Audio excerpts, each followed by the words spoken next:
gracia me visitó, sanando mi corazón. Mi casa se iluminó de tu luz. Hablaste a mi corazón, tu voz me dio dirección. Camino al amparo de tu luz. Y en la tempestad estaré seguro. Tú me sostendrás con tu brazo fuerte. Tú, mi buen pastor, guiarás mis pasos, cuidarás de mí. En la tempestad estaré seguro. Tú me sostendrás con tu brazo fuerte. Tú, mi buen pastor, guiarás mis pasos, cuidarás de mí. Tu gracia me visitó, sanando mi corazón. Mi casa se iluminó de tu luz. Hablaste a mi corazón, tu voz me dio dirección. Camino al amparo de tu luz. En la tempestad estaré seguro. Tú me sostendrás con tu brazo fuerte. Tú, mi buen pastor, guiarás mis pasos, cuidarás de mí. En la tempestad estaré seguro. Tú me sostendrás con tu brazo fuerte. Tú, mi buen pastor, guiarás mis pasos, cuidarás de mí.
Estaré seguro, tú me sostendrás con tu brazo fuerte.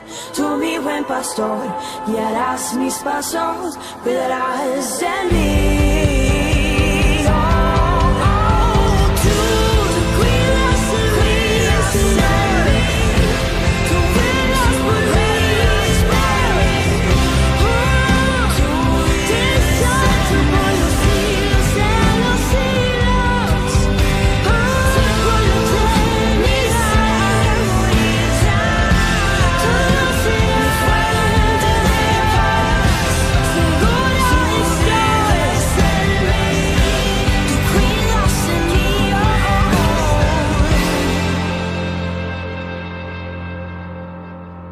En tu presencia, oh, tu amor puedo sentir, Señor.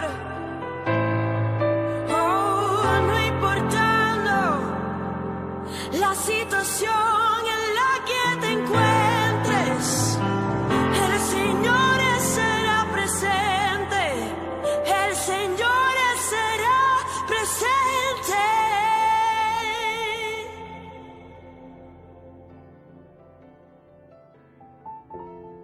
Sean cordialmente bienvenidos a la transmisión de domingo de la Iglesia Discípulos de Cristo aquí en Santa Cruz.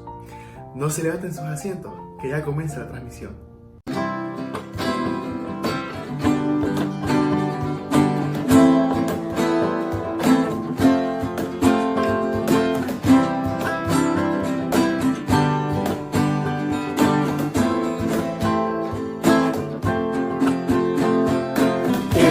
Eres tú la única razón de mi adoración, oh Jesús.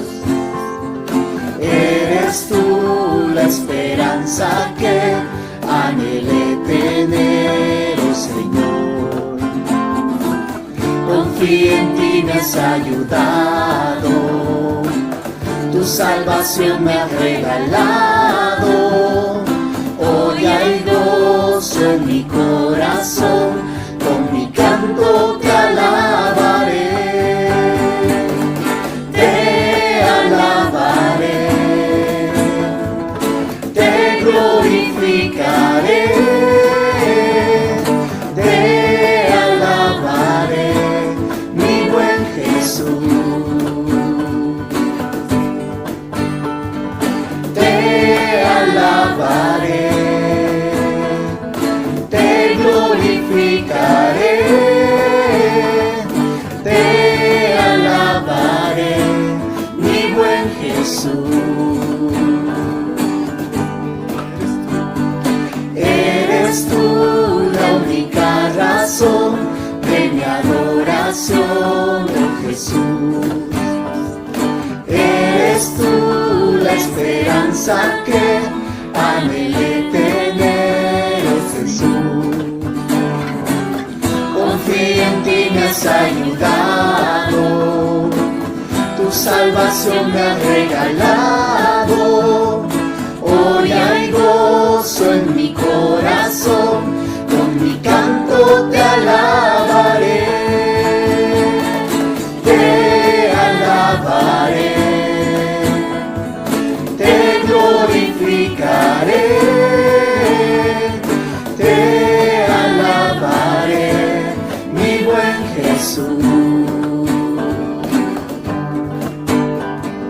Te alabaré, te glorificaré, te alabaré, mi buen Jesús. En todo tiempo te alabaré, en todo tiempo, en todo tiempo te adoraré. Te alabaré, te glorificaré, te alabaré, mi buen Jesús. Te alabaré, te glorificaré, te alabaré, mi buen Jesús.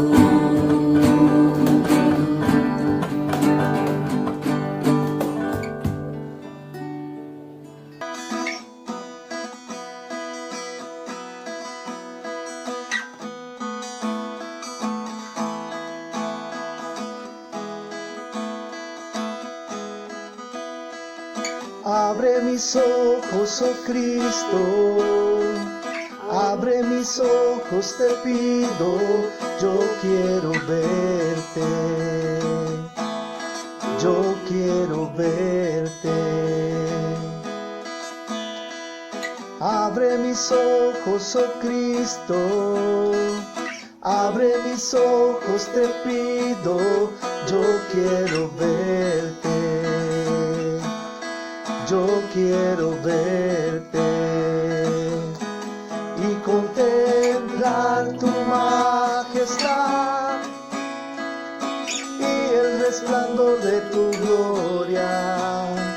Derrama tu amor y contemplar tu majestad y el resplandor de tu gloria. Derrama tu amor y poder cuando cantamos santo, santo.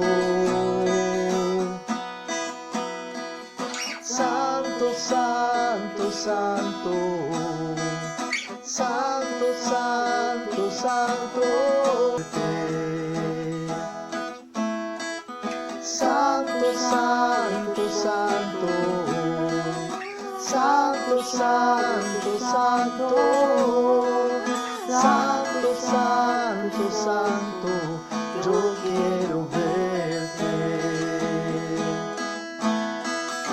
Abre mis ojos, oh Cristo, quiero verte. Yo quiero verte.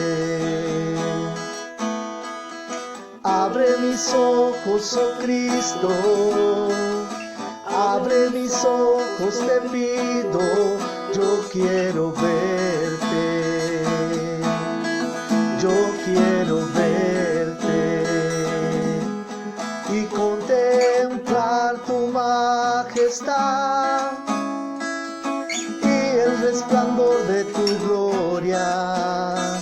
Derrama tu amor y poder cuando cantamos santo, santo, y contemplar tu majestad y el resplandor de tu gloria. Derrama tu amor y poder cuando cantamos santo, santo. Santo, santo, santo, santo, santo, santo, santo, santo, santo, yo quiero verte.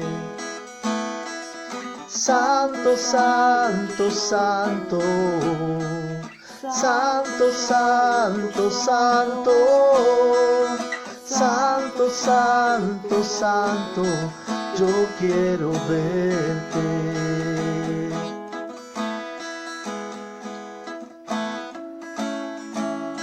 Yo quiero verte.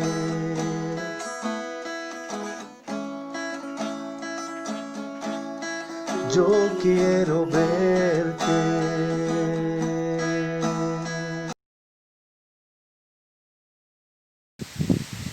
Buenos días, querida iglesia, queridos hermanos.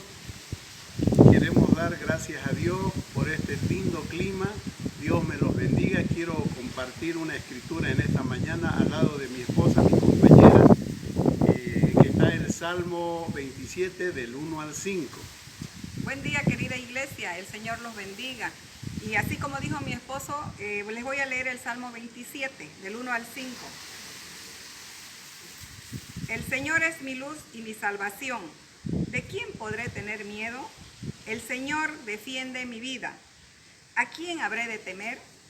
Los malvados, mis enemigos, se juntan para atacarme y destruirme, pero ellos son los que tropiezan y caen. Aunque un ejército me rodee, mi corazón no tendrá miedo. Aunque se preparen para atacarme, yo permaneceré tranquilo.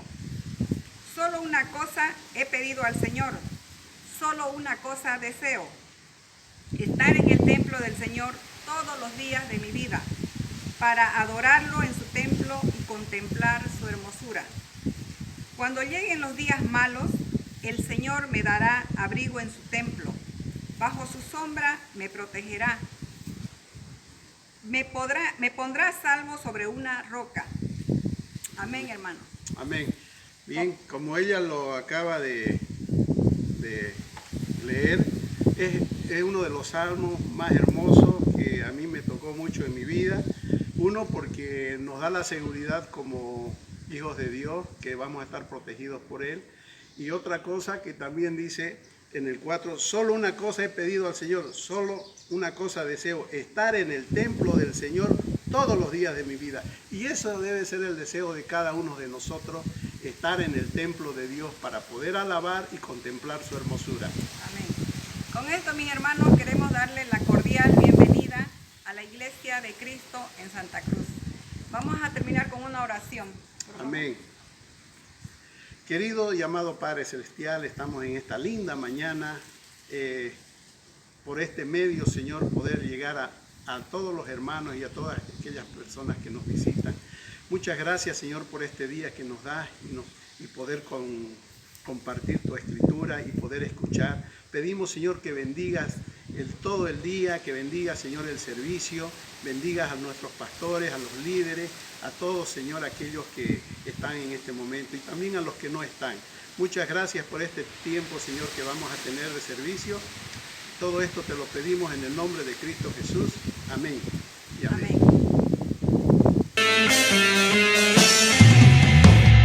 Alza tus ojos y mira, la cosecha está lista, el tiempo ha llegado, la mies está madura.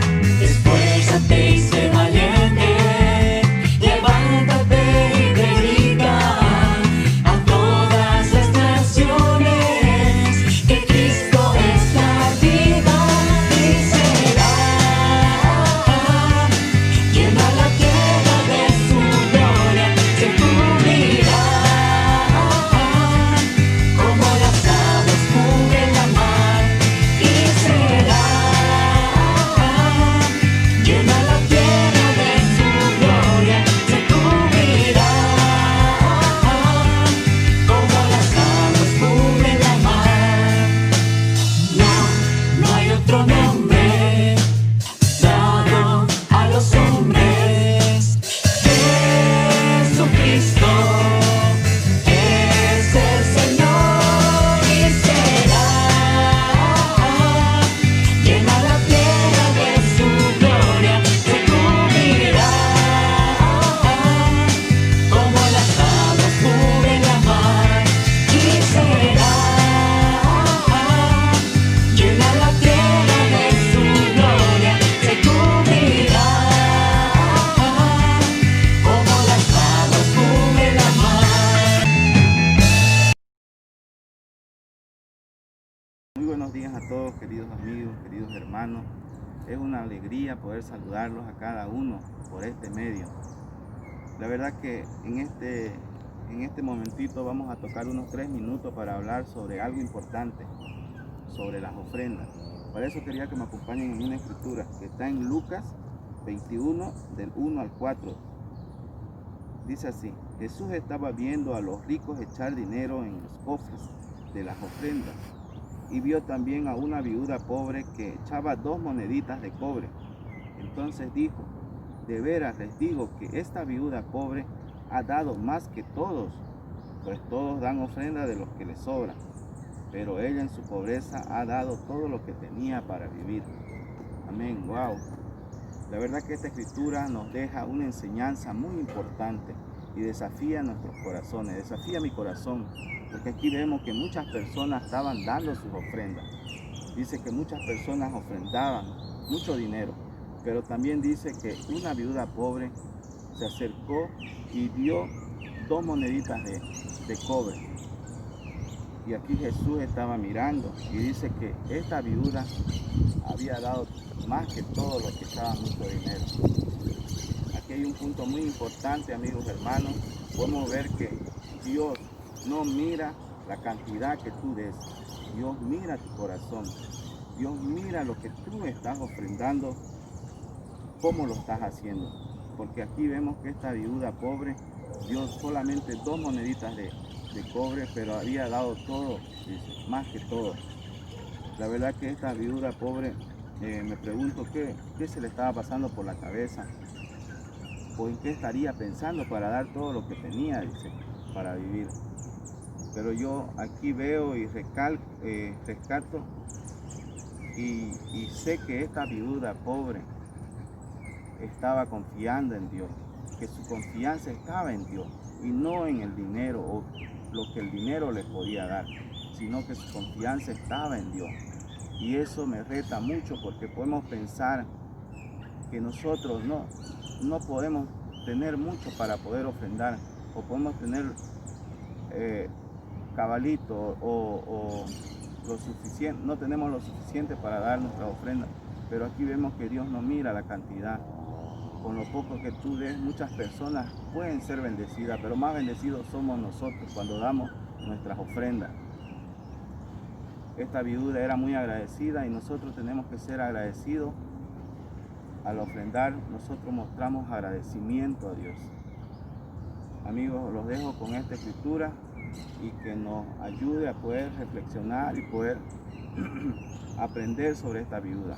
Por favor, me acompañan en una oración. Padre bendito, Padre santo, Señor, gracias por este día, gracias por esta mañana. Señor, te agradezco, Padre, por darnos el privilegio de poder compartir tu palabra, de poder compartir tu mensaje, de poder, Señor, aprender, Señor, de todos los ejemplos, Señor, que hay en la Biblia, de poder, Señor, ofrendar, Señor, ayúdanos a ser bondadosos, desprendidos, ayúdanos a tener confianza en ti y no en el dinero, Padre. Gracias, Señor, te damos por esta oportunidad, te pedimos que bendiga, Señor, este día, bendiga el trabajo, bendiga, Señor, este país, bendiga, Señor, el mundo entero, Padre. Que todo esté bajo tu control, mi Dios. Gracias por las ofrendas, bendícela, por favor. Señor, te agradecemos en el santo nombre de Cristo Jesús. Amén.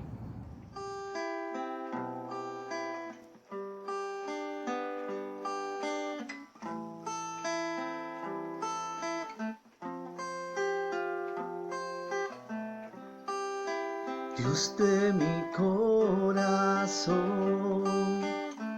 en ti encontré mi salvación. Tu gloria y majestad quiero siempre contemplar. Tú eres mi adoración y mi eterna canción. Todo mi interior es cautivado por tu amor.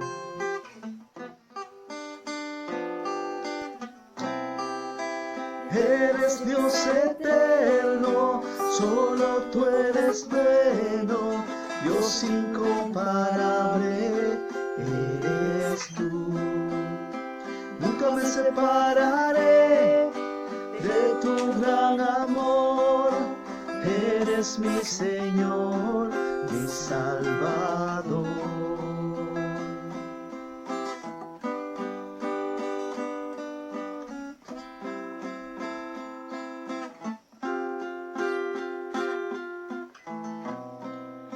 Dios de mi corazón, en ti encontré mi salvación.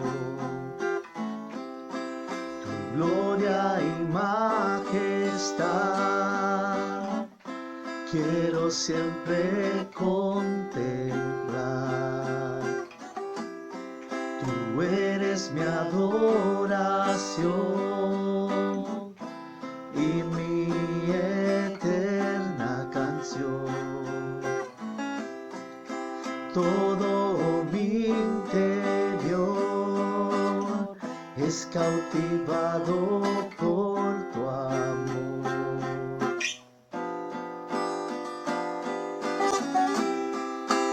Eres Dios eterno, solo tú eres bueno, Dios incomparable eres tú. Nunca me separaré de tu gran amor, eres mi Señor, mi Salvador. Eres Dios eterno, solo tú eres bueno, Dios incomparable eres tú.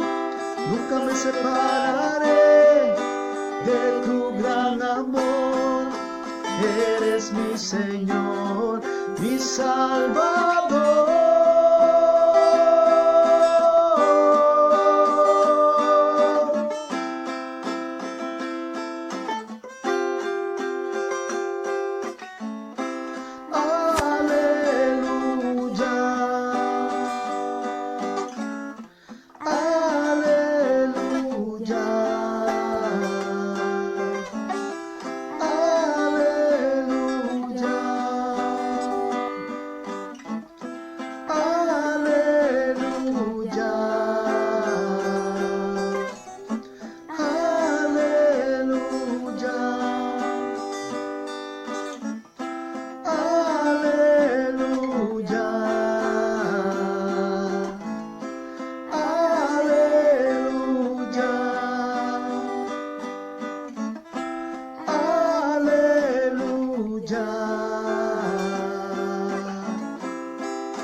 Eres Dios eterno, solo tú eres bueno, Dios incomparable eres tú. Nunca me separaré de tu gran amor, eres mi Señor, mi Salvador. Eres Dios eterno, solo tú eres bueno, Dios incomparable eres tú. Nunca me separaré de tu gran amor, eres mi Señor, mi Salvador.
Buen día iglesia, buen día amigos, amigas que nos visitan esta mañana.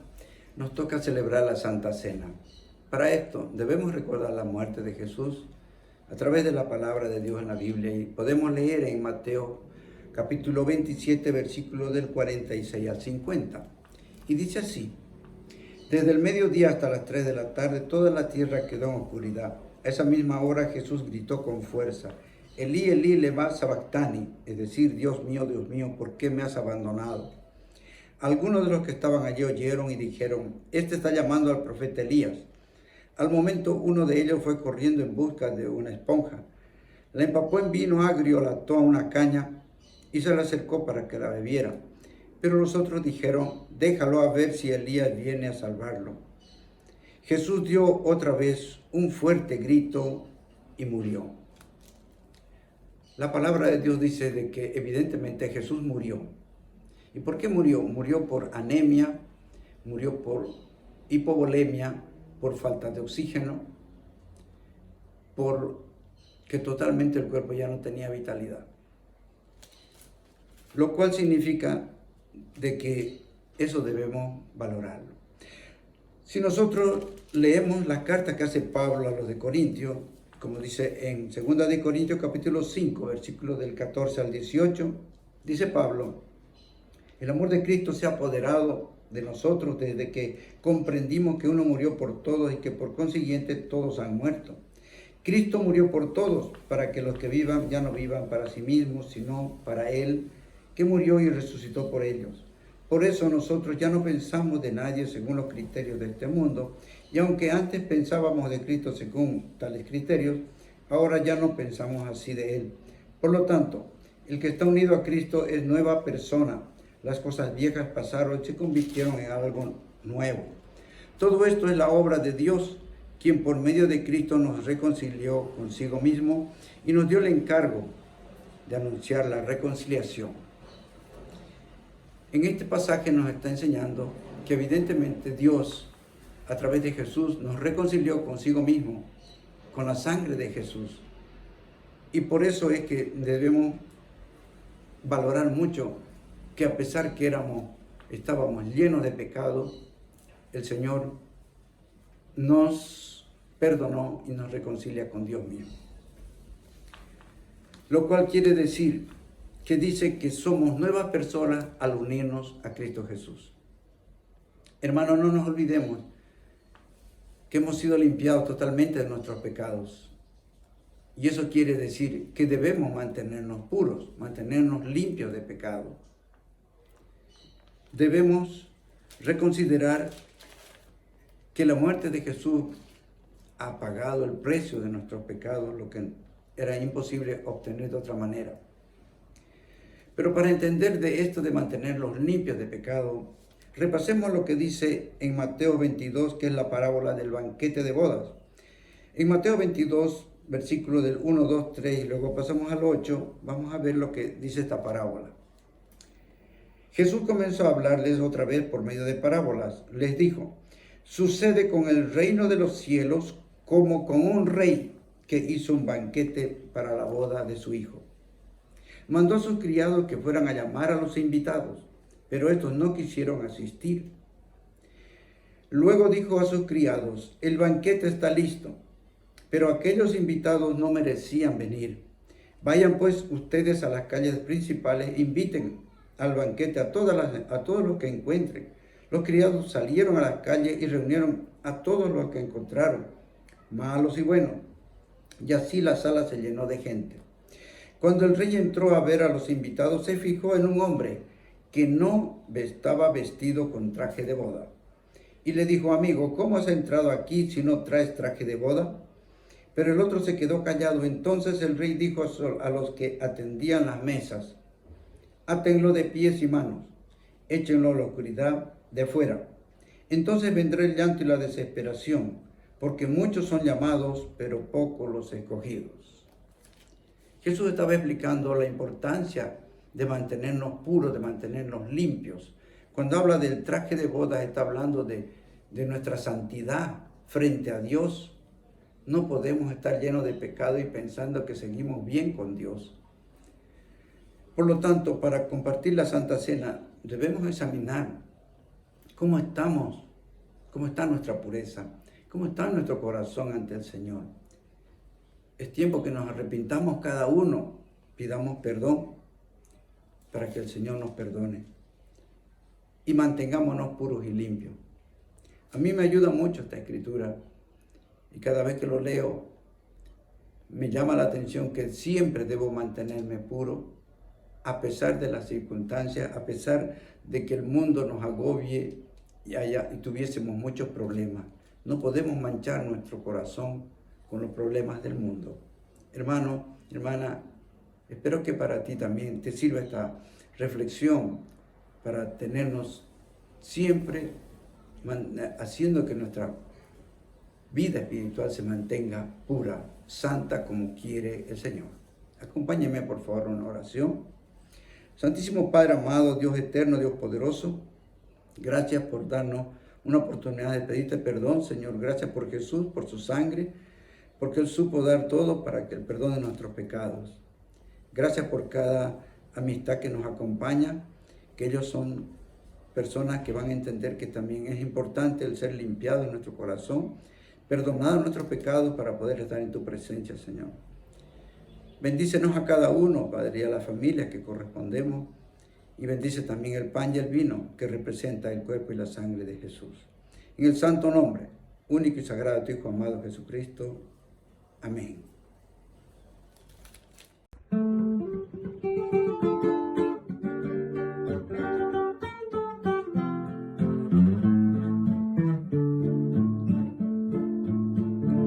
Ya sé que estar contigo no es tan fácil, que hay un camino mucho que sufrir, dejar las cosas vanas de este mundo y no volver la vista para atrás, pero al final tú das la verdadera libertad, la paz, el gozo y la felicidad, y el más sincero amor incondicional, incondicional.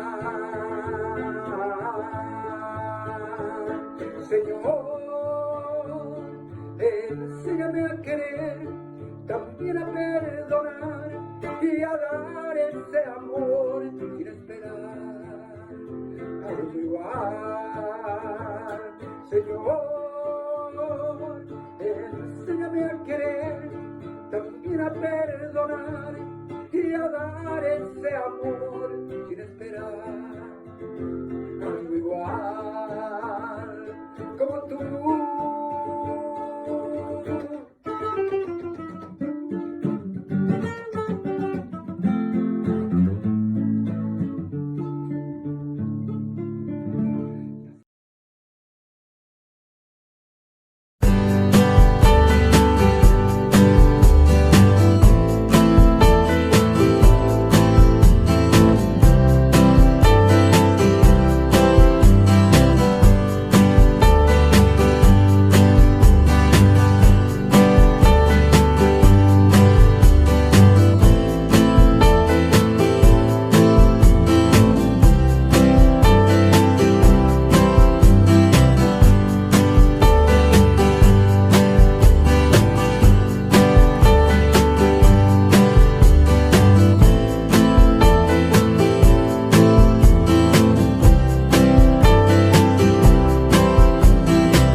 ¿Cómo están, hermanos? Muy buenos días. Un placer saludarles nuevamente.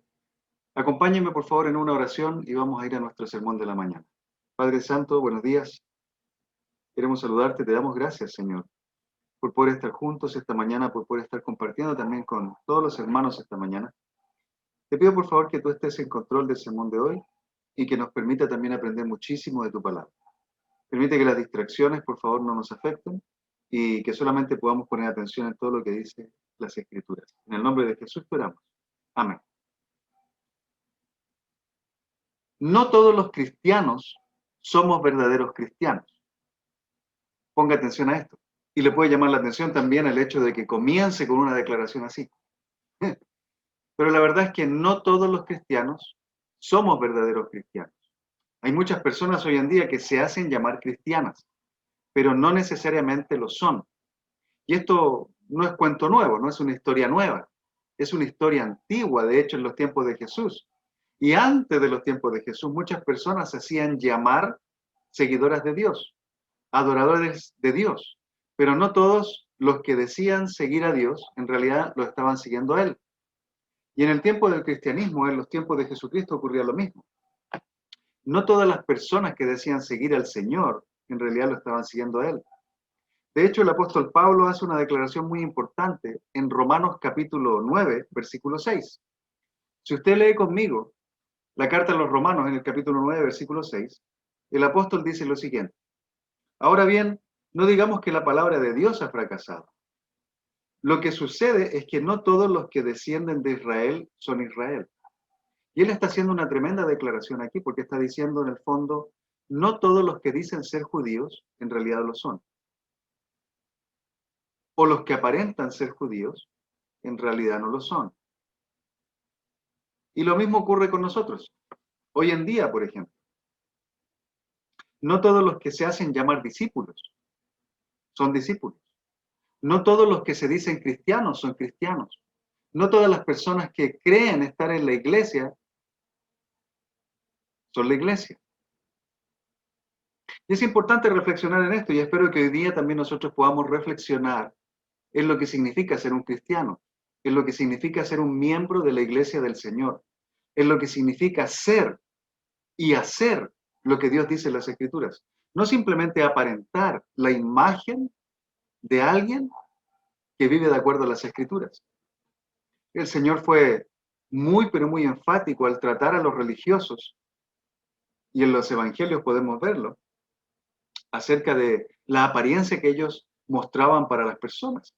Hemos hablado, por ejemplo, de esa parábola muy famosa que nos habla acerca del cobrador de impuestos y el fariseo que iban a orar.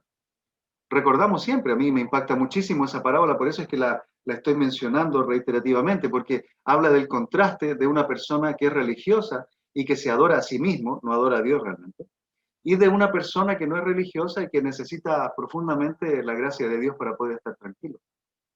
Y de hecho, cuando analizamos a simple vista nada más los evangelios y las cartas y la Biblia en general, notamos que hay un contraste entre las personas que siguen a Dios con todo el corazón y las personas que no lo hacen.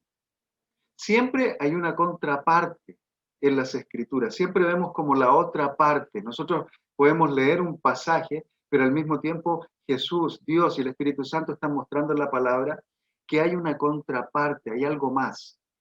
Entonces, cuando nosotros leemos Romanos capítulo 9, versículo 6, el apóstol Pablo está diciéndonos que la palabra no ha fallado, la palabra no puede fallar, la palabra ha sido probada innumerables veces. De hecho, hay muchísima evidencia que define la palabra como confiable, como fidedigna, independiente de la crítica que pueda hacer mucha gente en contra de la Biblia.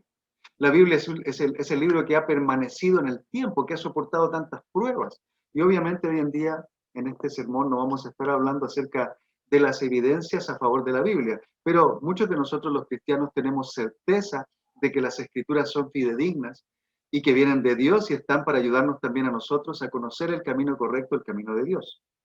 Entonces el apóstol Pablo no está diciendo aquí que la palabra de Dios ha fracasado. Y es posible que algunas personas en ese momento hayan estado pensando que era la palabra la que tenía problemas o que era el mensaje que ellos estaban dando el que tenía un problema. Y Pablo les dice, no, señores, La palabra de Dios no ha fracasado.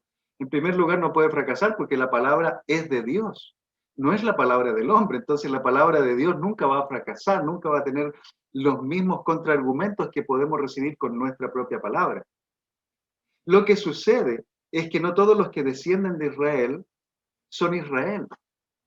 Recuerdo un pasaje, por ejemplo, que el Señor Jesucristo nos da en Juan capítulo 8, cuando estaba hablando acerca de que la verdad nos hace libres.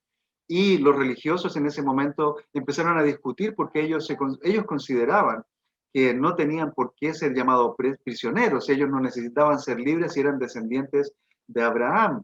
Y la verdad es que Jesús les hace entender que ellos eran presos del mismo pecado en el que vivían. Entonces muchas personas creen estar bien con Dios hoy en día. Así como muchas personas creen ser cristianas, pero no lo son. Muchas personas creen estar bien con Dios, pero no lo están. Muchas personas creen tener la salvación, pero no la tienen. Entonces es tan crucial que hoy en día usted y yo como cristianos podamos evaluar nuestro propio cristianismo. Podamos evaluar a la luz de las Escrituras si realmente somos cristianos, como dicen las Escrituras, o si simplemente estamos imitando el estilo de vida de otra persona. ¿Y cómo es eso, me dirá usted? Pues las mismas Escrituras hablan acerca de esto. El apóstol Pablo predicó a los Corintios, por ejemplo, y en la carta a los Corintios él les llama la atención porque muchos de ellos estaban siguiendo a Pablo, a Apolos o a otros. Las personas que son carnales, que tienen inmadurez espiritual o que no tienen el Espíritu Santo y ni siquiera son cristianas, empiezan a seguir a uno o a otro personaje de acuerdo al carisma o de acuerdo a lo que ellos consideran importante en sus vidas. Lo vemos en diferentes contextos, no es necesario ampliarnos mucho en el tema, pero la verdad es que muchas personas se consideran parte de un grupo por el solo hecho de tener una camiseta, de cargar con una credencial o de simplemente simpatizar con algún líder de diferente contexto. Pero el hecho de tener una camiseta, de cargar con una credencial o de simpatizar con alguien no nos hace miembros de ese grupo.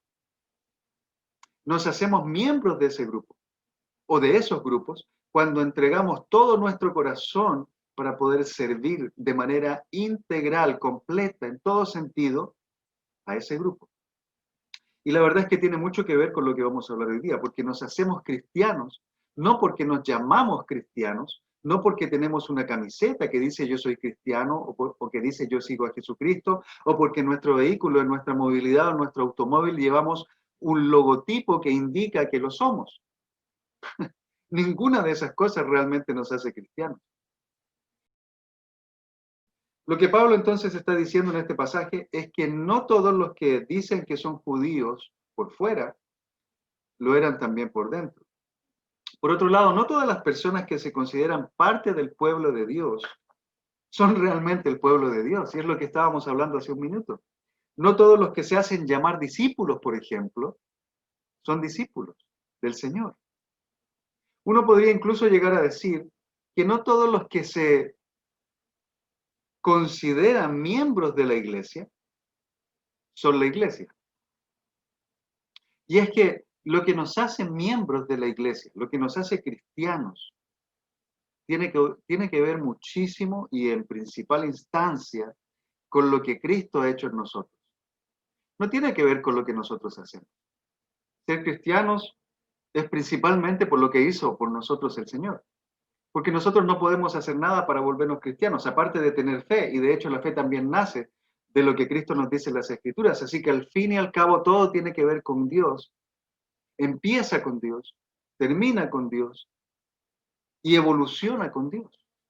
Así que no tiene nada que ver con nosotros. Nosotros simplemente ponemos probablemente la actitud, la mente, el deseo de seguir a Jesús con todo el corazón. Pero cuando deseamos seguir a Jesús con todo el corazón, es entonces que se empieza a desarrollar en nosotros lo que podemos llamar la conversión, lo que nos hace o lo que nos va a hacer en algún momento cristianos.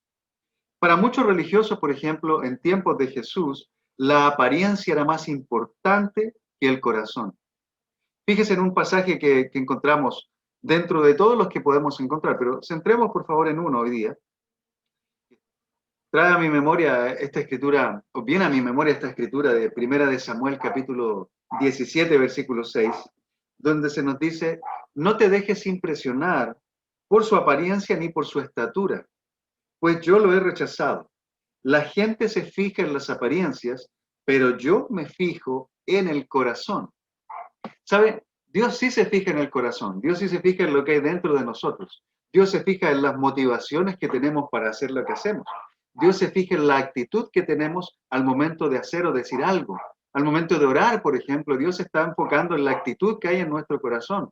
No en lo que decimos, no en que tenemos facilidad de palabras, por ejemplo. Dios se fija en algunas.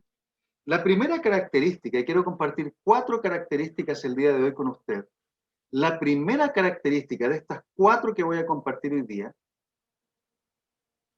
nos habla acerca de que un cristiano, que es realmente un cristiano, es como su Señor. No todos los cristianos somos cristianos, pero si hay un cristiano genuino, ese cristiano es como su Señor. Y esto es algo que debemos cuestionar en nuestra vida. Hoy nosotros debemos cuestionar si estamos siendo como el Señor o si estamos siendo más como nosotros. Si nuestra humanidad se está mostrando más que la vida de Jesucristo, entonces hay algo que cambiar aquí. En Hechos capítulo 11, versículo 26, en Hechos capítulo 11, versículo 26, se registra por primera vez que a los discípulos del Señor se les llamó cristianos. Y es un pasaje que muchas veces hemos leído.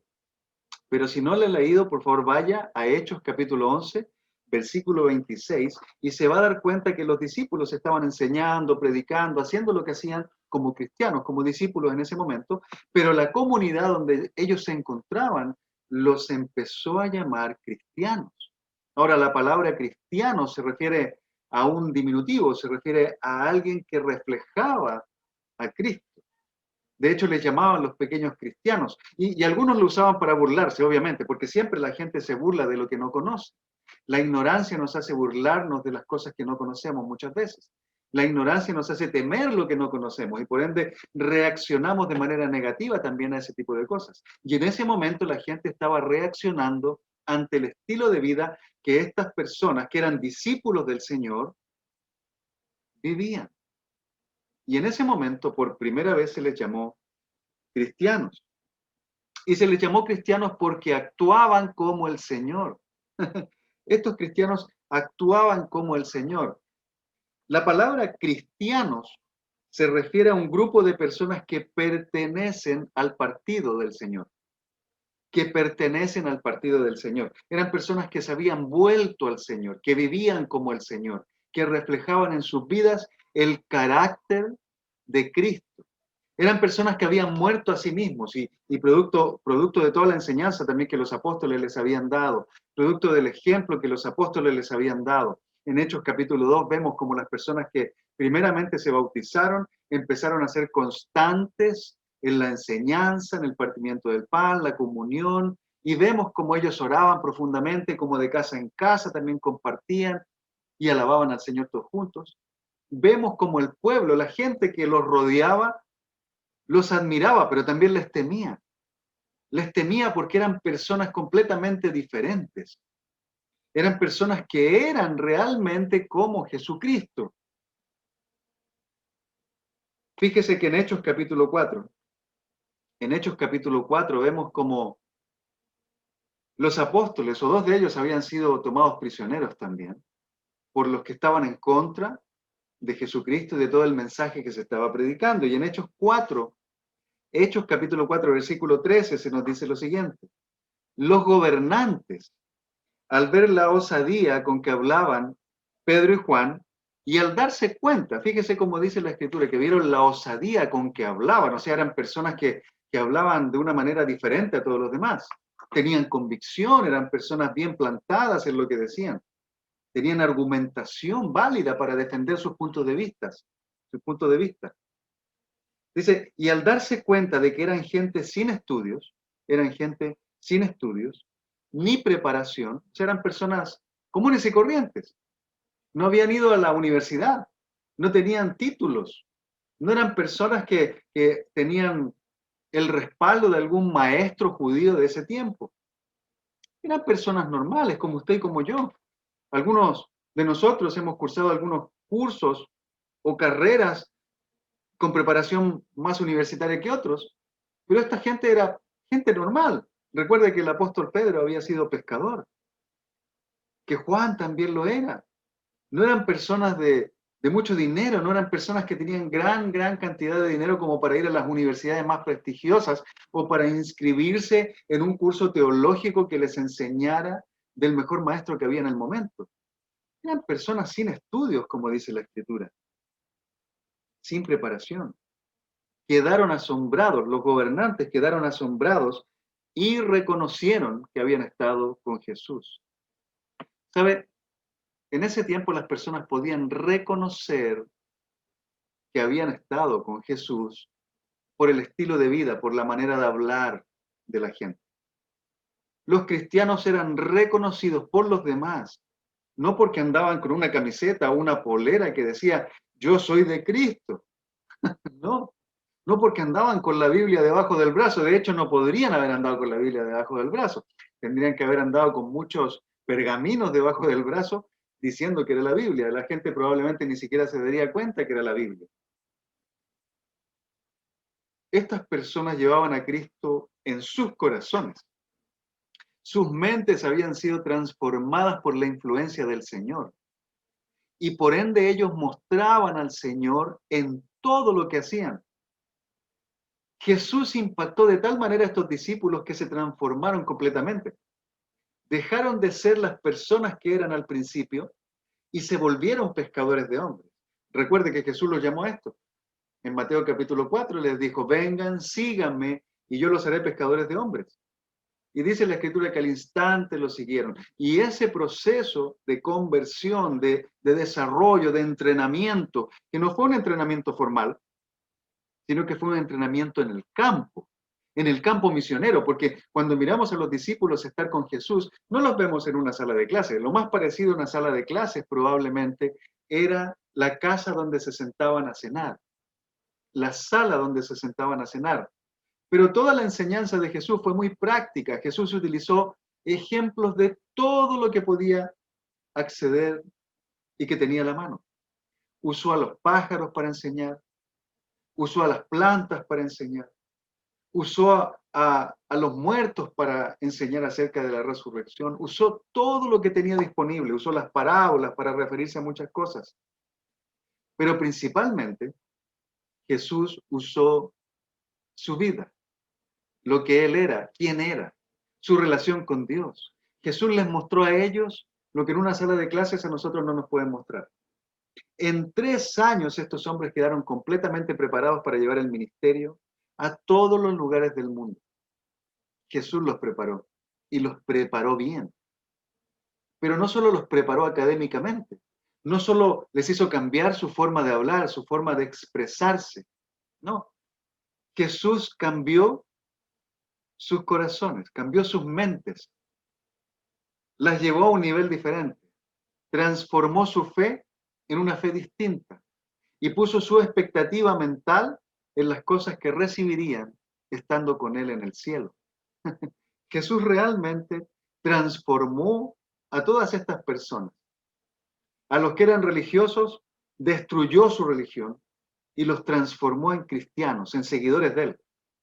Entonces, aquí en Hechos capítulo 4, versículo 13, no nos debiera sorprender realmente que los gobernantes, que las personas vieran en estos discípulos a hombres que se parecían muchísimo al Señor. Era evidente, mis queridos hermanos, para todos, que los discípulos representaban a Cristo. Era evidente, sus vidas evidenciaban que habían estado con el Señor. Su fe, su manera de hablar, su osadía, su capacidad de argumentar, su capacidad de defender con mucha convicción el mensaje, reflejaban a Cristo. Cristo tenía un carácter tremendo, buenísimo, especial, no un mal carácter, tenía un carácter excepcional. El carácter de Cristo es el mejor carácter que existe. Todos nosotros debiéramos estudiar las Escrituras y analizar el carácter de Cristo para buscar tener el mismo en nosotros. Porque si todos nosotros tuviéramos el carácter de Cristo en nuestras vidas, hermanos, nada de lo malo que ocurre hoy en día ocurriría realmente. No habrían padres abandonando a sus hijos. No habrían esposos o esposas siendo infieles. No habrían hijos faltando el respeto a sus padres. No habría falta de respeto hacia los más adultos, hacia las autoridades, ¿no? La verdad es que a lo más lo que se defendería con látigos, como lo hizo Jesús en el templo, sería el ir en contra de lo que Dios dice. El pecado, la falta de justicia hacia Dios. Así que un cristiano, mis queridos hermanos, es como su Señor. Un cristiano es como su Señor. Por eso no todos los que dicen ser cristianos son cristianos, porque no todos los cristianos somos como nuestro Señor, pero el llamado es que cada cristiano, y es el llamado para usted y para mí el día de hoy, si usted y yo nos llamamos cristianos, entonces nosotros debemos ser como nuestro Señor. Y esto va más allá del género, porque uno puede pensar es que los cristianos, como Jesús era hombre, entonces se refiere a los hombres. No, nada que ver. Esto tiene que ver con que usted sea hombre o mujer. Recuerde que las Escrituras nos dicen que en el Señor no hay hombre, no hay mujer, no hay gentil, no hay judío, no hay griego, no hay nada de eso. Somos uno en Cristo, tenemos una identidad. Así que si usted y yo nos llamamos cristianos, en primer lugar, debemos ser como el Señor. ¿Qué dirían de nosotros las personas? ¿O qué dirán de nosotros las personas? Por ejemplo, si usted y yo, o usted o yo, estuviéramos en el lugar de estos hombres, si nosotros estuviéramos en el lugar de Pedro y Juan, delante de las autoridades, ¿qué dirían de nosotros? Ellos dirían, wow, qué osadía que tienen. Esta gente no tiene estudio, no tiene preparación, pero realmente se refleja Jesucristo en sus vidas. Ellos dirían eso de nosotros. O si hoy en día, por ejemplo, nos llevan a la cárcel por ser cristianos, ¿qué dirán en la cárcel de nosotros? ¿Será que las personas dirán, esta gente realmente es cristiana? O dirán, estos son igual que todos los demás que dicen ser cristianos, pero no lo son. Son un montón de hipócritas. A mí no me agrada que digan eso de mis hermanos cristianos, no me agrada que digan eso de mí. Nunca me ha gustado que la gente diga que los cristianos son hipócritas. Pero la verdad es que muchos de nosotros caemos en la hipocresía al decir que somos lo que no somos, al predicar algo que no practicamos, al llamar a otros a vivir un estándar de vida que nosotros no vivimos. No, hermanos, la iglesia no está para eso. La iglesia no está para jugar a la iglesia. Los cristianos no estamos para jugar a ser cristianos. Los cristianos, los discípulos, estamos para ser como es el Señor. Y punto. No hay más. O somos como Él, o no somos como Él. No hay más. En este asunto es blanco o negro. Es cierto que hay grises en algunas partes de la Biblia, porque necesitamos asumirlo. Pero cuando se trata de identidad, de estilo de vida, hay solo dos. El estilo de vida de Dios, el estilo de vida del mundo. No hay un término medio. O somos de Cristo, o somos del diablo. No hay más. Y eso lo afirma la Escritura. Así que no podemos ir en contra de lo que Dios nos dice. Un cristiano es como su Señor. ¿Hay alguna diferencia, por ejemplo, entre nuestro estilo de vida actual y el estilo de vida que llevábamos antes de convertirnos al Señor? Porque usted recuerda, usted sabe, como cristianos nosotros muchas veces hablamos de lo que éramos antes. Yo he hablado muchas veces con personas y me han contado cómo eran antes. Y yo también tengo mi propio pasado. Yo no era cristiano antes de ser cristiano. No nací cristiano. Nací en otra denominación religiosa. Pasé también por varias denominaciones religiosas y cometí muchas maldades, al igual que muchos de nosotros. Pero cuando la gente habla con nosotros, cuando la gente está con nosotros, cuando nuestras familias se encuentran con nosotros, a tomar un café, a almorzar, a compartir una película, o cuando nos invitan, por ejemplo, a los lugares donde ellos van, ¿cómo somos? ¿A quién reflejamos? ¿Reflejamos al hombre que éramos antes, a la mujer que éramos antes de conocer al Señor? ¿O reflejamos al Señor en nuestra vida? Es muy importante evaluarnos, hermanos. es muy importante considerar lo que la gente a nuestro alrededor también ve en nosotros, porque muchos de nosotros vamos a hacer la Biblia que mucha gente va a leer. Nuestra forma de ser, el reflejo que mostramos a los demás, va a ayudar a las personas a creer en Jesús o a no hacerlo, a aceptar que Dios ha hecho un cambio en nuestra vida o simplemente a decir que somos unos mentirosos. Así que nuestra vida cristiana, hermanos, debe ser una influencia tremendamente importante para la vida de todos los demás. Nuestra vida en nuestra familia debe ser una influencia tremenda, porque en nuestras familias nosotros debemos mostrar al Señor. Y obviamente no estoy diciendo que seamos perfectos, porque ninguno puede serlo. Pero sí debemos esforzarnos cada día por vivir como enseñan las Escrituras. Hoy debemos, mis hermanos, cuestionarnos. Debemos preguntarnos si realmente hemos cambiado. Si realmente Jesús está en nosotros. Debemos hacer lo que Pablo también le dice a los corintios. En la segunda carta a los Corintios, capítulo 13, versículo 5, Pablo les dice, examínense para ver si están en la fe. Examínense para ver si están en la fe. Pruébense a sí mismos. ¿No se dan cuenta de que Cristo Jesús está en ustedes a menos que fracasen en la prueba? Hermanos, yo no quisiera que ninguno de nosotros fracasáramos en la prueba. Al contrario, todos nosotros debiéramos salir aprobados. Debiéramos esforzarnos, disciplinarnos, como el mismo apóstol Pablo también enseña en una de sus cartas, que él disciplina su cuerpo para que lo obedezca. Nosotros los cristianos debemos ser personas disciplinadas porque mostramos al Señor. Debemos mostrar al Señor en nuestros hechos, en nuestras palabras, en nuestras acciones. Debemos ser consecuentes con lo que decimos, que lo que decimos sea lo que realmente estamos viviendo en nuestro interior. Y que no sea un mensaje simplemente para agradar a los demás. A los discípulos se los llamó cristianos, y volvamos a recordar este punto, porque manifestaban el carácter de Cristo en ellos. No es por lo que llevaban encima, no es por la ropa, no es por el peinado, no es por el sombrero que llevaban, no era por nada de eso. Era porque ellos manifestaban el carácter de Cristo en sus vidas y llevaban las marcas de Cristo en ellos.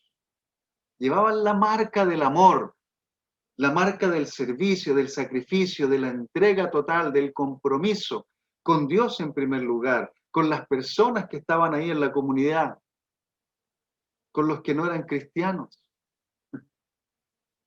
Ellos eran como Jesús. Si alguien dice que está unido al Señor, debe vivir como Él vivió, como dice 1 de Juan en su capítulo 2, verso 6. En Mateo capítulo 10, por ejemplo, versículos 24 al 25, se nos dice cómo es un cristiano verdadero. Un cristiano genuino no solamente lleva el nombre de Cristo, sino que muestra las virtudes de Cristo en su vida. Fíjese, Mateo 10, verso 24 al 25. El discípulo no es superior a su maestro, ni el siervo superior a su amo. Basta con que el discípulo sea como su maestro y el siervo como su amo. Fíjese que dice, basta con que el discípulo sea. Habla de las acciones, de los hechos, de cómo la gente es, no de lo que la gente dice, sino de lo que la gente hace. El discípulo debe ser como su maestro, el cristiano debe ser como su Señor. Por otro lado, Pablo también nos dice en Gálatas capítulo 2, versículo 20, haciendo referencia a cómo su viejo yo había muerto. Y esto es muy importante para nosotros, porque debemos evaluar a quién estamos mostrando en nuestra vida. Pablo dice, ya no vivo yo, sino que Cristo vive en mí. ¿Podemos nosotros hacer esa misma declaración? Podemos decir, ya no vivo yo. Cristian ya no vive aquí. Cristo vive en mí. ¿Puede usted, por ejemplo, decir lo mismo que Pablo dice? Ya no vivo yo, sino que Cristo vive en mí. Pues si lo decimos, entonces debemos también vivir de esa manera. ¿Seríamos capaces nosotros de decir lo mismo que Pablo dice en una de las cartas? Sigan mi ejemplo como yo sigo a Cristo. O imítenme a mí como yo imito a Cristo. ¿Seríamos capaces nosotros de decir imiten mi forma de vivir, porque yo imito a Cristo. ¿Seríamos capaces de decirle a la gente, hermanos, imítenme a mí, hagan lo que yo hago, porque lo que yo hago refleja a Cristo? Pues es un compromiso tremendo. Pablo estaba haciendo un compromiso tremendo con la gente al decirle a la gente, imítenme a mí.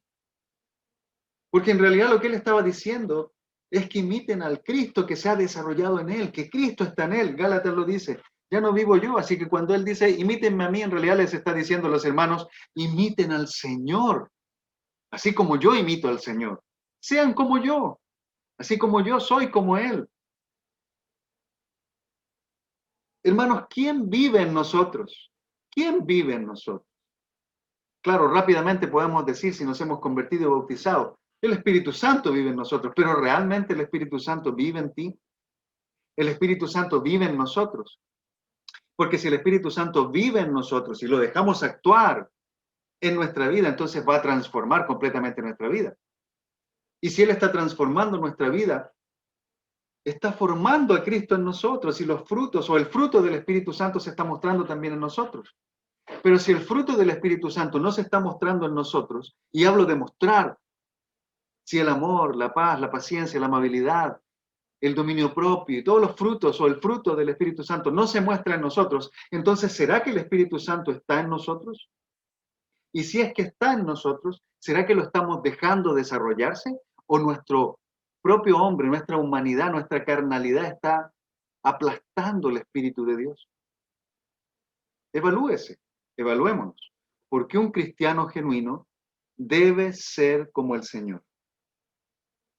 En segundo lugar, un cristiano genuino recibe la misma respuesta que recibió su Señor. Un cristiano genuino recibe la misma respuesta que recibió su Señor. Ya vimos que un cristiano debe ser como su Señor. Debe ser como su Señor. Pero un cristiano genuino debe recibir también la misma respuesta que recibió el Señor. ¿Y cuál es esa? Bueno, usted se preguntará, ¿cuál es esa? ¿Cuál es la respuesta que recibió el Señor? En Mateo 10, verso 25, vamos a leer una escritura. Y mientras usted llega a Mateo 10, verso 25, recibir la misma respuesta que recibió el Señor es una declaración tremenda. Es una declaración tremenda porque las escrituras nos dicen que muchos de sus propios discípulos le dieron diferentes respuestas. Por ejemplo, una respuesta que le dieron los discípulos a Jesús fue acerca de su enseñanza tan difícil, cuando Él les decía que debían comer de su carne y beber de su sangre. Muchos de los discípulos se asustaron y dijeron, esta enseñanza es muy difícil, nadie puede seguirla. Y la Escritura nos dice en Juan, capítulo 6, versículo 66, que desde ese momento muchos discípulos se fueron y lo dejaron, porque no querían seguir esas enseñanzas, no las entendían. Incluso se nos dice que en ese momento, en el jardín de Getsemaní, después de la última cena, cuando Jesús fue a orar con sus discípulos y llegaron todos estos hombres armados de palos para apresar a Jesús, los discípulos se asustaron y dejaron a Jesús completamente solo. Es más, Judas, que comió con Jesús en esa última cena, le vendió por un poco de dinero. Y lo que fue peor, Pedro, el que declaró que jamás haría algo malo en contra de Cristo, que lo seguiría hasta la muerte, pues lo negó 3 veces antes de que el gallo cantara. Así que un cristiano debe ser como su Señor, pero recibe también la misma respuesta que recibió el Señor. Y ya que llegó usted a Mateo capítulo 10, versículo 25, se nos dice así, si al jefe de la casa lo han llamado Belcebú, o sea, si a Cristo lo habían llamado Satanás, porque usted ha leído las Escrituras, a él le decían que tenía un demonio adentro, que hacía las cosas porque Satanás lo influenciaba. Si al jefe de la casa lo han llamado Belcebú, ¿cuánto más a los de su familia? Si a Cristo lo trataron así, ¿cuánto más nos deberían tratar a nosotros? En Juan capítulo 15, versículo 20, por ejemplo. En Juan 15, versículo 20 se nos dice que Jesús les habló a los discípulos. Si a mí me han perseguido, les dice el Señor, también a ustedes los perseguirán. Si han obedecido mis enseñanzas, también obedecerán las de ustedes. Y fíjese, esta es la respuesta que a Jesús se le daba comúnmente. ¿A Jesús se le amaba o a Jesús se le odiaba? No había términos medios. No había gente así como entre que lo quiero y no lo quiero, no. O lo amaban o lo odiaban, o querían estar con él o querían estar lejos de él. Querían tocarlo o querían golpearlo. Así era la vida con Jesús. Era tremendamente controversial. Y su controversia generaba muchísimos problemas en los corazones de las personas. Los religiosos lo detestaban. Algunos querían estar con él, pero eran tan hipócritas para poder expresar lo que realmente querían. Tenían tanto miedo de las personas. Tenían tanto miedo de perder su posición en la sociedad que no querían estar con el Señor. Ser un cristiano genuino, mis queridos hermanos, es mostrar el carácter de Cristo, y eso ya lo hablamos. Pero también, producto de mostrar este carácter, es que vamos a ser perseguidos. Es que vamos a ser perseguidos. Esto es la realidad del cristianismo. Gracias al Señor vivimos en una parte del mundo donde el cristianismo hoy día no es tratado como en otras partes del mundo. No debemos esconder nuestras creencias. Podemos caminar por la calle, predicar tranquilamente, estando en este lugar del mundo. Pero hay partes en el mundo donde los cristianos no pueden hacerlo. Las Biblias no se pueden abrir públicamente. Uno no puede hablar públicamente de la palabra. Entonces hay mucho riesgo de cárcel, de muerte, de tortura, todavía en nuestra sociedad actual. Entonces seremos perseguidos. Si bien es cierto en nuestra parte del mundo no recibimos probablemente las mismas persecuciones que en otras partes del mundo, nuestras familias a veces se oponen a nuestras creencias. Y hay matrimonios que se dividen porque la esposa o el esposo ha decidido seguir al Señor, pero el otro no está de acuerdo. Entonces, la persecución, la respuesta negativa y también la favorable al mensaje, a nuestro estilo de vida, es algo evidente y es algo que muestra que somos o no somos miembros del cuerpo de Cristo. Cuando nos movemos por este mundo, teniendo el carácter de Cristo, el mundo va a reaccionar ante nosotros, y eso téngalo presente. El mundo va a reaccionar ante usted si usted se muestra como un cristiano. No solo si usted dice que es cristiano, no. La gente dice que es cristiano. El mundo va a reaccionar en nuestra contra cuando nosotros no solamente decimos, sino que mostramos que somos cristianos. Cuando hablamos abiertamente en contra, por ejemplo, de la injusticia, o cuando hablamos acerca de nuestra pureza de vida, cuando hablamos acerca de que estamos en contra de las relaciones antes del matrimonio, cuando hablamos acerca de la importancia de unirnos con cristianos, de trabajar de una manera recta, pura, santa, intachable. Cuando hablamos de eso, pues la gente no quiere escuchar. Recuerde que a Jesús lo rechazaron, como dice Juan en su evangelio, porque Jesús era la luz y a la gente del mundo no le gusta ver la luz porque la luz muestra todo el pecado que han cometido. Y usted y yo somos la luz. De hecho, Jesucristo declara que somos la luz. En el Evangelio de Mateo, en el Sermón del Monte, nos dice, ustedes son la luz del mundo. No pueden esconderse. No pueden cubrir esa luz con un cajón. Al contrario, deben iluminar a todos en la casa para que todos se den cuenta de que Dios está ahí. Debemos mostrar esa luz. Y al mostrar esa luz, la gente se va a incomodar. Las personas se van a sentir mal. La gente se va a poner mal con nosotros. Porque van a ver que con nosotros no podemos, que con nosotros no pueden hacer las mismas cosas que con otras personas. Se van a dar cuenta que el cristiano no miente. Se van a dar cuenta que el cristiano no copia en los exámenes, por ejemplo, en la universidad. Porque el que copia en realidad no es cristiano. Es porque tiene una conducta pecaminosa que no ha soltado. El que miente realmente no es un cristiano. Porque no debemos mentir. Los cristianos no mentimos por naturaleza. Porque Dios no miente. Y si Dios vive en nosotros y se ha desarrollado Cristo en nosotros, entonces no vamos a mentir. No vamos a esconder, no vamos a engañar. Vamos a ser completamente transparentes con nuestra vida. Aunque eso nos traiga consecuencias. Porque cuando uno no miente en este mundo, pasa a ser la persona mala. Es todo lo contrario lo que debería hacer. El mentiroso pasa a ser el bueno y el que no miente pasa a ser el malo. Es que este mundo está de cabezas y por eso necesitamos mostrar nuestro cristianismo y recibir la misma respuesta que el Señor recibió. Así que cuando nos movemos por este mundo, mis queridos hermanos, definitivamente Él va a reaccionar en contra de nosotros, en contra de nuestro estilo de vida. Vamos a ser amados y también rechazados. Nos buscarán por ayuda, porque usted sabe, a muchos de nosotros nos piden que oremos por ellos. Yo recuerdo mucha gente que me ha pedido que ore por ellos. porque saben que soy cristiano, que soy pastor, entonces de alguna manera ellos piensan que tengo una conexión diferente con Dios. Y es así, porque como cristianos estamos conectados con Dios, no hay por qué negarlo, no hay por qué esconderlo. Cristo vive en nosotros, el Espíritu Santo está en nosotros, así que sí tenemos línea directa con Dios. Tenemos esa línea directa que la mayoría de las personas en el mundo no tienen. Pero a pesar de que nos piden ayuda por un momento, después se apartarán de nosotros porque a la gente le asusta a Dios. A la gente le intimida la verdad porque le gusta estar preso de la mentira.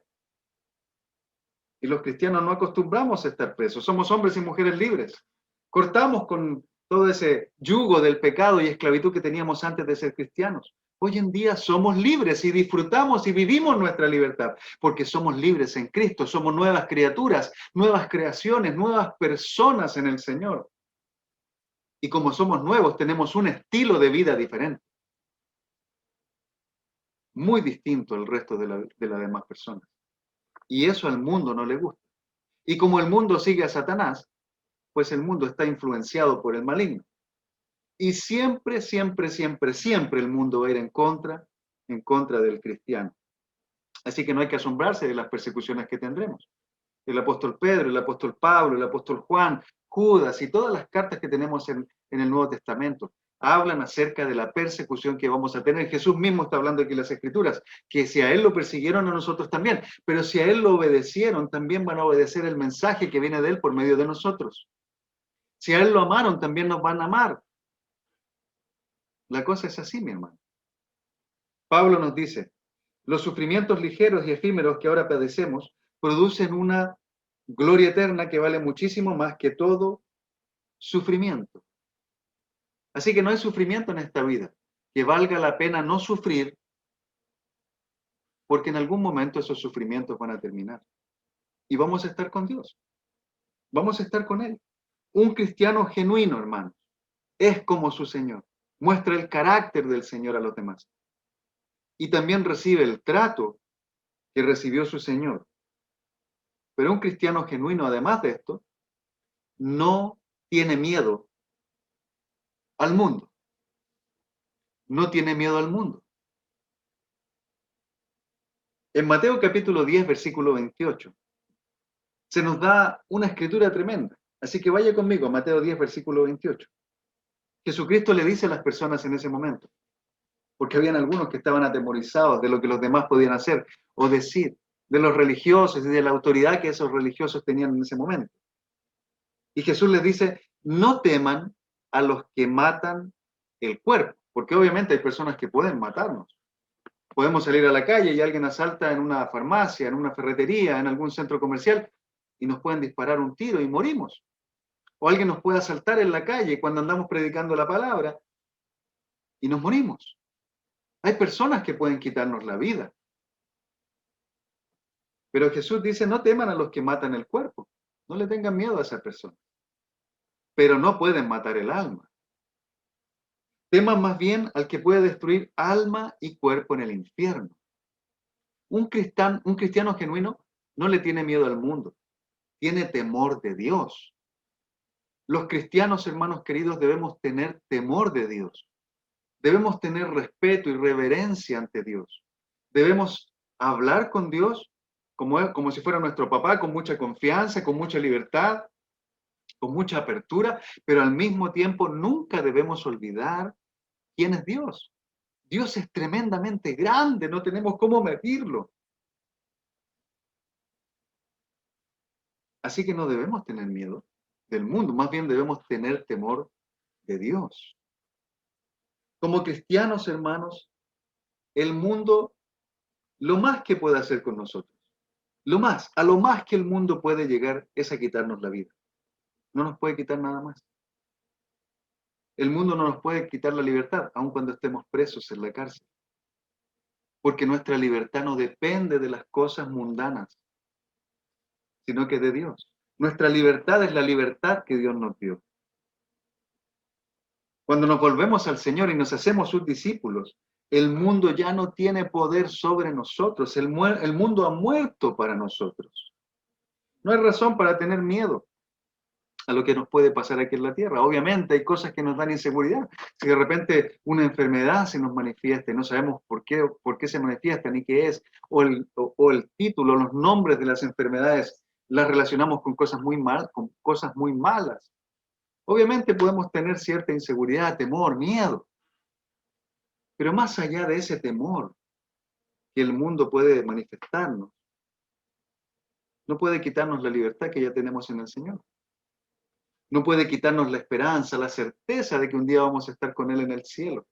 No puede quitarnos la seguridad de que al morir aquí en realidad seguimos viviendo con el Señor. Porque el cristiano no muere realmente. El cristiano no muere, el cristiano pierde su cuerpo aquí. En algún momento nuestro cuerpo va a morir, pero nuestra vida va a continuar eternamente, estando en el Señor.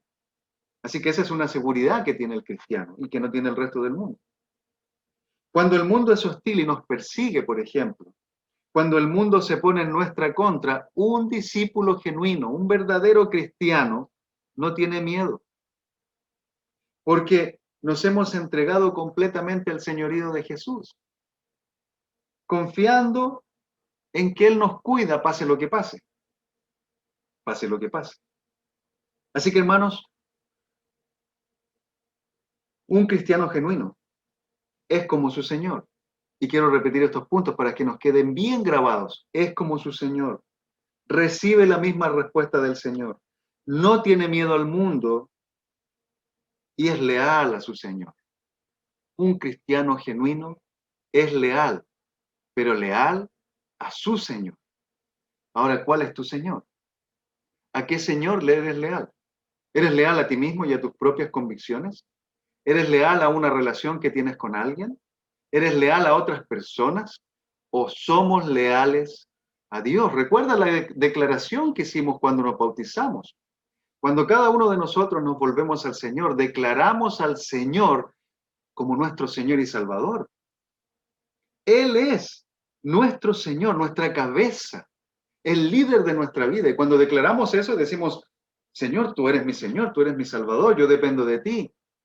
Yo me someto completamente a ti. Así que no debemos olvidar nunca, mis queridos hermanos, esta declaración de fe que hacemos. Nosotros declaramos al mundo entero, al mundo que vemos y al mundo que no vemos.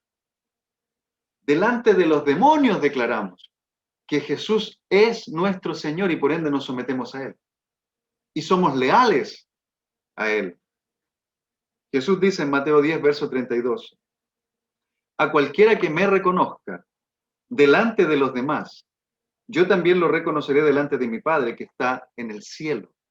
A cualquiera que me reconozca delante de los demás. Fíjese que yo me he encontrado en algunas situaciones en que ha sido incómodo decir que soy cristiano. Pero esta escritura obviamente ha llamado mi corazón a salir de la comodidad para entrar en la incomodidad. Hay círculos familiares donde a las personas les molesta que uno diga que es cristiano, o que uno hable de la Biblia, o que ore por lo menos en la mesa antes de comer. Hay personas que no están de acuerdo con eso. Pero el no hacerlo va en contra de nuestras convicciones, va en contra de nuestro propio estilo de vida, y es más, rechaza a Jesucristo. Déjeme leer, por favor, antes de terminar, un fragmento de un libro que estuve leyendo hace mucho tiempo atrás, pero que habla acerca de la lealtad de uno de los mártires en la fe. Así dice la Escritura. Maldice a Jesucristo, ordenó. Por unos momentos Policarpo miró fijamente el rostro severo del procónsul. Luego habló con calma. Por 86 años he servido a Jesús, y él nunca me ha hecho mal alguno. ¿Cómo pues podré maldecir a mi Rey y Salvador? Mientras tanto la multitud se impacientaba más. Querían sangre, y el procónsul lo sabía. Tenía que hacer algo. Jura por la divinidad de César, le dijo. Le instó otra vez, pero el prisionero contestó sin demorar. Ya que usted aparenta no saber quién soy, permítame ayudarle, le dijo Policarpo. Y recuerda que era un hombre de 86 años. Digo sin vergüenza que soy un cristiano. Si usted desea saber qué creen los cristianos, señale una hora y yo con gusto se lo diré. Lo estaba invitando a estudiar la Biblia. El procónsul se agitó. No me tienes que persuadir a mí. Persuade a ellos, dijo señalando hacia la multitud impaciente. Policarpo dio un vistazo al tumulto que llenaba la arena. Habían venido para ver la diversión de sangre. Eso querían, nada menos. No abarataré las enseñanzas de Jesús ante tales personas, respondió el hombre, Policarpo. Ahora el procónsul se enojó. ¿No sabes que tengo a mi poder los animales feroces? Los soltaré de inmediato si tú no te arrepientes de estas necedades. Muy bien, suéltelos, replicó Policarpo sin miedo. ¿Quién ha oído jamás de que una persona se arrepintiera de lo bueno para andar en pos de lo malo? El procónsul solía vencer aún a los criminales más fuertes con sus amenazas. Pero este anciano más bien lo vencía a él. Así que su cólera se montaba, el hombre estaba enojado, estaba muy molesto. Bien, si los leones no te dan miedo, óyeme, te quemaré vivo, si no maldices a Jesucristo ahora mismo. Lleno del Espíritu Santo, Policarpo contestó con gozo y valor. ¿Me amenaza usted con un fuego que se apaga después de una hora? ¿No sabe que vendrá un fuego eterno, el fuego de juicio reservado para los impíos? ¿Por qué esperar más? Haga conmigo lo que va a hacer. ¿Sabe? El ejemplo de Policarpo a los 86 años de edad. Un hombre adulto que podría haber negado a Jesús para salvar su vida. Los últimos años que le quedaban. Fácilmente podría haber dicho que negaba a Jesús, pero su lealtad era más fuerte que las consecuencias que recibían sus hechos. Las circunstancias no pueden determinar la lealtad de un cristiano hacia el Señor. Las circunstancias no eran las mejores para este hombre. Su vida estaba en peligro. O se lo comían los leones, o lo quemaban en una hoguera. Y aún así Policarpo no negó a Jesús. ¿Sabe, mi hermano? Cuando las circunstancias se tornan difíciles, negamos nuestra fe. Cuando la gente no está de acuerdo con lo que hablamos, rápidamente nos callamos las palabras que tenemos para decir acerca de Jesucristo. Cuando las personas que apreciamos, nuestros familiares, nuestra pareja, nuestra esposa, esposo, nuestros hijos o personas de importancia alrededor nuestro, están en contra de nuestras creencias o se ponen en contra de nuestras creencias, continuamos declarando a Jesús como Señor y Salvador con nuestros hechos y con nuestra vida, o más bien nos dejamos llevar por las cosas que ellos dicen o hacen. Cuando tenemos la oportunidad de hablar de Dios, ¿lo hacemos con libertad, con la libertad que tenemos? ¿O dejamos que la palabra de Dios se quede en nuestra lengua, aprisionada sin poder salir por el temor que nos da la gente, por lo que van a decir o pensar de nosotros? Lealtad, hermanos, implica no negar al que nos ha dado la oportunidad de reconciliarnos con Dios para siempre. Debemos proclamar a Cristo a pesar de las consecuencias. Policarpo fue quemado en la hoguera. Cuenta la historia que las llamas en un momento fueron encendidas y cubrieron su cuerpo, pero al cuerpo no le pasó nada. Así que como las llamas no lo quemaban, el procónsul ordenó enterrar una estaca en el cuerpo de Policarpo.